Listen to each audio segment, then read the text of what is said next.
4-5 കുട്ടികളെ വെച്ചിട്ടാണ് ഈ ജനസേവ എന്ന് പറയുന്ന സ്ഥാപനം ശ്രീ ജോസ് തുടങ്ങിയത്. അന്നും കൂടെ കുറേ ആൾക്കാരുണ്ടായിരുന്നു, സന്മനസ്സുള്ള കുറേ നല്ല മനുഷ്യർ കൂടെ ഉണ്ടായിരുന്നു.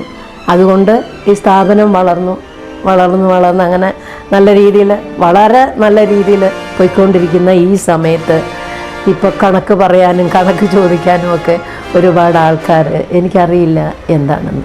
ഈ പരാതി പറയുന്നവരൊക്കെ ജനസേവയിൽ വരണം, ജനസേവയിൽ വന്ന് ആ കുഞ്ഞുങ്ങളെയൊക്കെ കാണണം.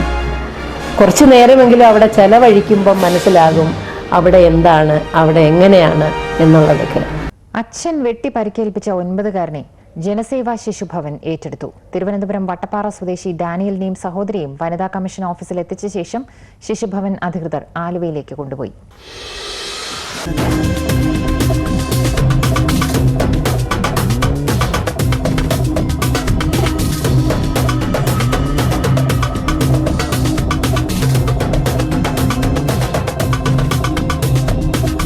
അച്ഛനെക്കുറിച്ച് ഓർക്കുമ്പോൾ 9 വയസ്സുകാരൻ ഡാനിയേലിൻ്റെ മുഖത്ത് ഇപ്പോഴും ഭീതി നിഴലിക്കും. മദ്യപിച്ചെത്തുമ്പോൾ അച്ഛൻ്റെ സ്നേഹം മായും. സ്നേഹലാളനങ്ങൾക്ക് പകരം മർദ്ദനവും ബഹളവും മാത്രം. മദ്യം പകരാൻ ഗ്ലാസും വെള്ളവും എത്തിച്ചില്ലെങ്കിൽ പിന്നെ കയ്യിൽ കിട്ടുന്ന ഉപയോഗിച്ചാവും മർദ്ദനം.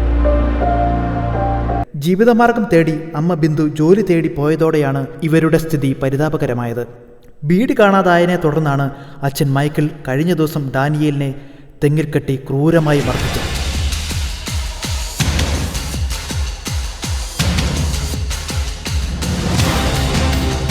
സ്വന്തം അച്ഛൻ തന്നെ കുട്ടികളെ കണ്ടമാനം അടിക്കുന്നു മാത്രമല്ല കെട്ടിയിട്ട് അടിക്കുന്ന ഒരു സംഭവം ആദ്യമായിട്ട് കാണുന്നതാണ്.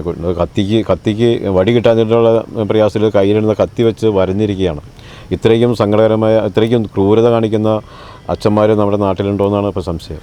ഇങ്ങനെയുള്ള അച്ഛന്മാരെ മക്കളെ രക്ഷിക്കാനായിട്ട് ഇന്നിപ്പോൾ നിയമത്തിൻ്റെ വശം നോക്കുകയാണെങ്കിൽ വളരെ ബുദ്ധിമുട്ടായിട്ട് കാണുന്നു. നിയമം പറയുന്നത് പിതാവിനാണ് അവകാശം എന്ന പേരിൽ കുട്ടികളെ വീണ്ടും പിതാവിന് തന്നെ വിട്ടുകൊടുക്കുന്ന ഒരു നിയമമാണ് ഇപ്പോൾ ഉള്ളത്.